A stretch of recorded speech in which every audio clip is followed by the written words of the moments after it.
Alors aujourd'hui, l'idée, c'est de parler du chemin d'évolution, en fait, hein, du chemin d'évolution qu'on est tous invités à faire. Et pour ça, j'avais envie de parler de l'inconscient et du travail qu'on a, qui est d'amener de plus en plus de lumière dans cet inconscient pour devenir de plus en plus conscient. Alors ça vient évidemment déjà d'une citation qui est magnifique et qui est pleine de sagesse, qui était prononcée par Socrate, donc il y a très très longtemps. Connais-toi toi-même et tu connaîtras l'univers et les dieux. Donc il y a cette idée de vraiment d'apprendre à connaître, à se connaître nous-mêmes et de faire tout un chemin d'évolution pour quelque part que notre inconscient, qui est à la base le plomb, hein, devienne de plus en plus lumineux. Et donc ça, c'est tout le chemin d'évolution de l'âme, c'est-à-dire que toutes les épreuves, situations, personnes que nous rencontrons viennent nous renvoyer un miroir qui va nous permettre en fait d'évoluer en fait, hein. On va vivre des situations qui vont nous permettre d'évoluer et de nous développer. Alors évidemment, on peut rester dans une inconscience totale et rester toute sa vie dans la haine, dans la colère, dans la frustration. Là, évidemment, à ce moment-là, on ne fait pas le chemin de transformation qu'on est invité à faire. L'idée, c'est d'utiliser tout ce qu'il y a et tout ce qui nous est présenté dans le présent, hein, peu importe la situation qu'on vit, pour grandir en conscience et en sagesse et de rester détaché par rapport aux situations qu'on vit. Parce que le but, c'est pas de construire son royaume sur la terre, matériel, tout ça, ce sont des illusions, hein. Et dans la société dans laquelle on grandit, souvent, il y a quand même une grande... On vit dans cette illusion du matérialisme, et la société nous invite quand même à nous construire des tas de sécurité, que ce soit à travers un travail, enfin un lieu de vie, nos relations, et elle nous fait croire que tout ça va durer pour toujours, hein. Même chose pour les relations. C'est pas très sain, évidemment, de s'accrocher à toutes ces choses, et surtout, ça va mettre des freins dans nos relations et ça va les empêcher d'évoluer grandement. Et donc, la société nous prône vraiment de nous accrocher à toutes des fausses sécurités, aux assurances, et nous fait croire en fait que tout ce qui fait partie, lieu de vie, relations, travail, etc., c'est notre identité réelle.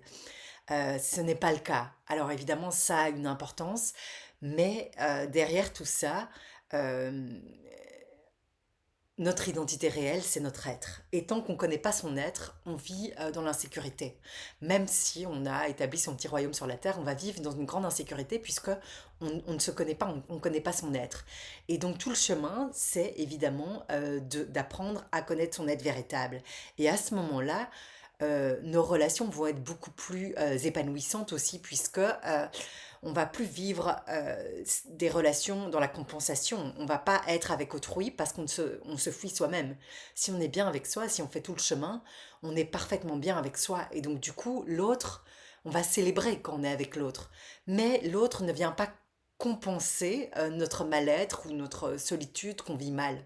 C'est pour ça que c'est autant important dans les relations de faire un chemin d'évolution, puisque au plus l'être est totalement en paix avec lui-même et au plus l'être se connaît, au plus il a à offrir aux autres. On ne peut pas offrir aux autres ou donner aux autres tant qu'on ne se connaît pas soi-même. Et c'est la clé aussi pour vivre des relations beaucoup plus saines, parce que sinon il y a compensation et jeu de pouvoir dans les relations, et évidemment ça engendre beaucoup de souffrance, hein. Beaucoup d'êtres malheureusement se fouillent, ne savent pas rester seuls et donc vont à tout prix essayer de compenser ben, ce manque ou ce mal-être à travers la relation, et ça crée des relations très dysfonctionnelles.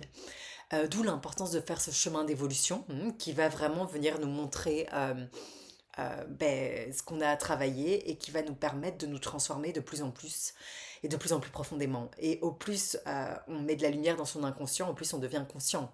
Finalement, le but de la vie, c'est au final, en fin de parcours et en fin de chemin, c'est de devenir des êtres totalement conscients, donc des êtres éveillés qui ont illuminé totalement tout leur inconscient. On sait que ça existe puisque dans toutes les traditions, il y a des êtres qui parlent de cet état d'Advaita, d'unité, que ce soit des sages en Inde, que ce soit des saints ici en Occident, en Europe. On nous a montré que il y avait cette possibilité en tant qu'être humain de toucher un état de conscience autre, hein. Je pense notamment à Sri Aurobindo, je pense à Bouddha, à Jésus, à Marie. à la grande sainte Ananda Mahi aussi, qui avait atteint un état de conscience qui faisait que chaque être qui venait s'asseoir près d'elle, s'il était sensible et assez réceptif, pouvait ressentir une paix profonde et une lumière qui émanait d'elle, de son rayonnement. Et ça, c'était une femme, par exemple, qui n'avait jamais été à l'école. C'est une grande sainte qui n'a jamais été à l'école et qui pourtant avait une conscience et une connaissance extraordinaire. Donc ça montre bien qu'il y a un type de connaissance qu'on peut acquérir de l'intérieur, hein, qui s'appelle la réalisation de l'être. Et ça, ce qui est très beau aussi, c'est que c'est tout à fait universel. Il y a des sages et des saints dans tous les domaines de la vie sur Terre et dans tous les lieux qui ont atteint cette conscience universelle. Et c'est ce qui nous est proposé aujourd'hui, hein, tous ces bouleversements, toute cette violence qu'on voit se déferler à l'extérieur. Ce sont comme des appels qui nous invitent à aller vers la conscience à l'intérieur de nous-mêmes, puisque quand l'être s'éveille, l'être est amour et paix, et il ne va plus jouer des jeux de pouvoir, manipuler pour obtenir ce qu'il a envie ou autre, hein. Il ne va pas faire souffrir les autres. On voit quand même que la race humaine, due à son inconscience, hein, c'est quand même hein, notre espèce a fait énormément de souffrance, hein. Quand on prend juste ce siècle passé, les guerres qu'il y a eu, je pense notamment à la Deuxième Guerre mondiale, l'inconscience crée d'immenses souffrances qui sont pas normales en fait. C'est pour ça que l'être humain est invité plus que jamais aujourd'hui à se retourner vers lui-même et à commencer ce chemin vers ce qu'on appelle la réalisation de l'être, vers l'unité. Et ça, c'est notre potentiel lumineux qui est en nous, mais en général, il dort, il est en sommeil. Et en général, malheureusement, les êtres construisent leur royaume à l'extérieur en oubliant complètement le royaume de l'intériorité. Et du coup, évidemment, ça fait un monde extérieur non juste, dans des rapports de force, dans des rapports d'inégalité, avec des grandes injustices, beaucoup de souffrance et des rapports de domination. Tandis que si chaque être fait la démarche d'aller vers lui-même et d'actualiser sa lumière, d'aller mettre de la lumière dans son inconscient, l'être humain se pacifie, devient de plus en plus sage, de plus en plus conscient, de plus en plus éveillé. Et alors le monde qu'il crée à l'extérieur, c'est un monde de toute beauté, ce sont des rapports d'amour et les êtres ne se marchent plus les uns sur les autres, ne se dominent plus les uns les autres.